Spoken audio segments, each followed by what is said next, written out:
Hello, BookTube. Well, one of the big events of the BookTube social calendar is right upon us. I refer, of course, to BookTube-a-Thon 2017. Those of you who might be new to BookTube, first of all, welcome. Be sure to check in with Ben Sanders. And second, BookTube-a-Thon it's a read-along. Arguably the most welcoming and biggest read-along. It's organized by Ariel Bissett, and it involves just a massive cornucopia of reading events. She organizes them around challenges, both on Twitter and Instagram, and also the challenges actually for the event itself. And it's just a fun way to kind of, sort of introduce, just for 1 week, a theme that all of us can share together on BookTube, despite the fact that BookTube is growing exponentially and is mind-bogglingly, multifaceted as it is. And I wanted to talk about it a little and show you a little what I plan on doing. I want to go through it challenge by challenge, day by day. Now, of course, Ariel Bissett makes sure to point out in her video, and other people have done it in their own videos, there has been no shortage of BookTube-a-Thon response videos and TBRs on BookTube in the last week, to put it mildly. But all those people have got together to say to anybody who might be new to BookTube-a-Thon that, of course, these challenges are only ideas. This is all in fun. You can read anything you want at any time you want and still take part. Although the challenges themselves are kind of broad and kind of interesting. So if you can wrap up what you're currently reading today in time for BookTube-a-Thon tomorrow, then you might want to do that just for the fun of it. But the challenge number one is to read a book with a person on the cover. I have the trusty iPad here. I want to show you some of my choices. The book that I'll be reading with a person on the cover is a new reprint of For 2,000 Years by Mihail Sebastian, and that it's a historical novel that he did, set in Europe on the eve of and at the beginning of World War II, with a main character who's just caught in a vise between his old life and this horrible new political reality. And it's I haven't read it in years. I was very happy when this new edition came out, because before that I was reduced to asking people to get me a copy. Penguin Classics, for copyright reasons, has not done it as part of their Penguin Classics line here in America, but they did do it in their modern classics overseas. Those gray spine, white and gray spine trade paperbacks. And so anytime anybody was telling me that they were anywhere near a bookstore that wasn't in the United States, I would ask them to get me a copy. And then it turned out I didn't need to. It's kind of a lesson to me, something that I've mentioned on this channel before, which is that, old or new, there really isn't any reason for me to ever get a book or ask anybody else to. I will either get a new book that I want, or somebody will reprint an old book that I want. But anyway, it's this, and just as a point of historical curiosity, the super hottie on the cover is our author as a teenager. And then challenge number two is to read a hyped book. I had many candidates for this, but I chose this one, Andy Weir's new book, Artemis, the book of his that will follow up The Martian, and that cannot, as far as I'm concerned, cannot possibly catch lightning in a bottle twice. So it'll be just another book. It won't. The Martian took off, and everybody read it, and then it was made into a Matt Damon movie. It doesn't get more of a tidal wave of good luck than that, and those things tend not to happen more than once to the same author, but you never know. So that's going to be my choice for a hyped book. And then challenge number three is to finish a book in 1 day. I'm going to try my hardest. Challenge number four is to read a book with a character very different from you. And for that, I chose this, Leigh Bardugo's book, Wonder Woman Warbringer, which she wrote and was in galleys months and months ago, as sort of there had to be a frog in the throat of every single person involved in that gambit. Because how different would we be thinking about Leigh Bardugo's Wonder Woman Warbringer if the Wonder Woman movie had not been an incredible success? If it had flopped in the theaters, the whole marketing campaign for this book would have gone south with it. As it is, I can attest from communal reactions, hundreds of reactions that I've had, dozens, multiple dozens, probably 80 reactions that I've had now of people to the new Comic-Con Justice League trailer, all saying the same thing, which is that Gal Gadot as Wonder Woman is just incredible on the screen, that you don't really want to look at anybody else, which is an amazing thing to say in a trailer featuring Batman. And yet, I have seen hardly anybody react otherwise than to say, wow, I would have been perfect. As cool as Jason Momoa is, I would have been perfectly content to watch just a 5-minute trailer of Wonder Woman. It's because something magical has happened with the pairing of this actress and this role that in comic book movie history is kind of rare. It doesn't usually happen. That did happen. And Gal Gadot is now stopped everywhere. She's stopped on the street. She's stopped in airports, not by, carping 30-something comic book fans, but by little girls wearing tiaras and just wanting to meet her. And she's the soul of grace every single time, stops whatever she's doing, kneels down to their eye level, holds their hand, tells them that they are wonderful, that they are strong, which is just incredible. So I'm very happy, of course, for Leigh Bardugo, because it's going to change the bottom line on her book quite a bit. But the book fits this challenge, because I am not a beautiful Amazon princess. Now, don't go objecting. I'm not.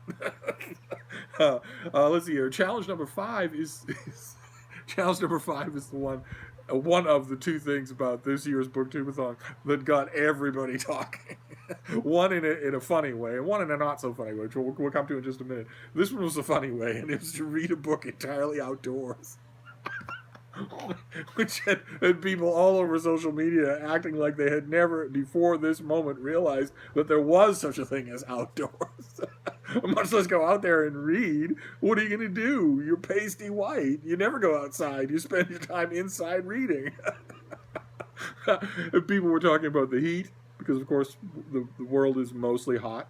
And people talking about insects, mosquitoes and bugs and whatnot, or the lack of privacy, or 80 million different possible complications for this, and I love it. I consider it funny, the way this simple question has brought out the can-do pioneer spirit of the pasty-faced introverts that make up BookTube, where they're all sort of bucking each other up and saying, all right, I'll do it. And in the spirit of cooperation with that, I am going to read a book outside myself. And not only that, I'm going to film it. So you have that to look forward to in a week. And then challenge number 6 is read a book you bought because of the cover. And I have one here. It's this. It's The Secrets of the Viscount. It's the 3rd book in the Widows of the Aristocracy series. And I've only read the 2nd book. I've never read the first one. But I've got the 3rd one that I'm going to read. And then challenge number 7 is to read 7 books in the week, which, again, I don't think I'm going to have a problem with. But it was the source of another part of controversy in this year's BookTube-a-Thon, because the candidate that Ariel Bissett chose was this. It was Juniper Lemon's Happiness Index, a YA novel by Julie Israel. And the reason it caused a controversy is because the publisher reached out to Ariel Bissett and said, how about including this book in the BookTube-a-Thon? And for reasons that pass my understanding, she thought that was a good idea and agreed. And in her video talking about these challenges, she held up this book, put a picture up on the screen, a book she has not read, and said, boy, it sounds great to me. I would love it if we all read this book, without seeming to realize or care that she doesn't have 2,000 subscribers. She's the queen of BookTube. And if she says that, thousands of people are going to download and buy this book. It's going to completely change the author's professional career. And it has a bad taste to it as a gesture. It has a bad taste to it. I really wish even though I love Ariel Basset's channel, I think she's fantastic. I really wish she hadn't done it. Even if she did it, I mean, one of the reasons that she mentioned for doing it is that uh, organizing and championing BookTube-a-Thon is not cheap for her. It takes time and it takes money, and those two things take time away from the things she does to make money. And so having the publisher kick in what amounts to a sponsorship helps her just materially. I totally sympathize with that, but that is, in my opinion, not a reason to sell what this amounts to, selling the integrity of BookTube to a publisher who has now realized how easy a thing that is to do.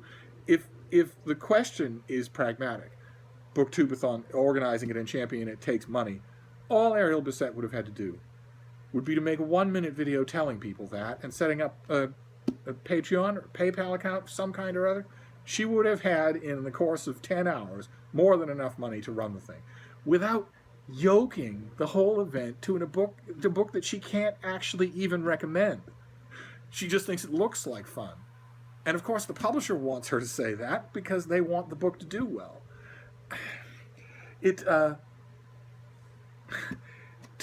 To the more cynical members out there in BookTube who were watching, it struck them immediately, and I think partially rightfully so, as a horrible misstep, a way of introducing raw commerce into a community that's meant to be about love of books.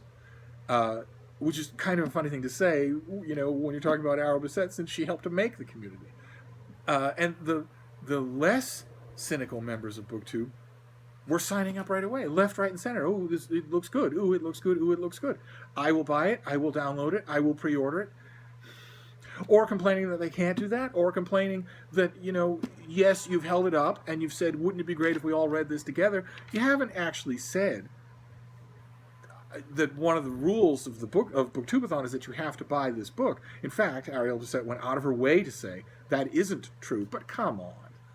I mean, come on. It's naive to ignore the actual effect of what you're saying with some sort of spoken disclaimer. The actual effect of one of the most popular booktubers in the world holding up a new book with a bright cover and saying, wouldn't it be great if we all read this together, is to create a momentum, an expectation, peer pressure, which led to lots and lots of people saying, I don't have the money to buy a new book. I don't want to feel left out, but all of a sudden BookTube is coming with a financial obligation. And the even more cynical people out there in the audience were saying, well, so now we're shilling for a publishing company? Now we're helping them with the publicity for a book when you don't even know if it's good? It's not like you're even recommending it? It's a bit of a mess. I don't know Ariel Basset, of course. She doesn't watch my channel and never would. But I hope that she listened to some of those issues, because some of them are completely legitimate.